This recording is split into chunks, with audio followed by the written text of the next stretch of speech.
ফজরের নামাজটা না পড়ে তুমি যখন বের হও, ফেরেশতারা কয় আল্লাহর নাস্তা দিমুনি, আল্লাহ কয় না নাস্তা দেও, জোহরের টাইম আছে আমার বান্দার সামনে।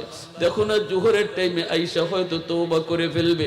জোহরের নামাজটাও যখন তুমি পড়লা না, ফেরেশতারা কয় আল্লাহ দুপুরের খানা ওর সামনে দিবনি।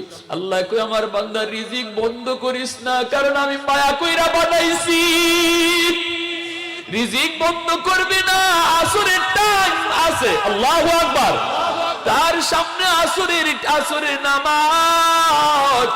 ওই আসরের নামাজে আইসা জানি আমার বান্দা চোখের পানি ফালায়া দেয়, আমি কিন্তু তার ফজর না পড়ার গুনাহ, জোহর না পড়ার গুনাহ মাফ করে দিব। আসরের নামাজটা যখন পড়ে না, তখন ফেরেশতারা কয় আল্লাহ পড়ছে না তো। আল্লাহ কয় সামনে মাগরিবের নামাজ, অপেক্ষা কর মাগরিবের নামাজ আমার বান্দার সামনে। মাগরিবও পড়ে না, আল্লাহ কয় ফেরেশতারা থাম থাম, গজব দিবি না। এশার নামাজ আমার বান্দার সামনে আছে, আমি আল্লাহ এখনো আশা বাইদে আছি। এশার নামাজে গিয়ে চোখের পানি ফেলায় কয় কিনা আল্লাহ আল্লাহ 4 ওয়াক্তের নামাজ পড়ছি না, আল্লাহ তুমি মাফ করে দিও। কইতে দেরি, আমি আল্লাহ মাফ করতে দেরি হবে না।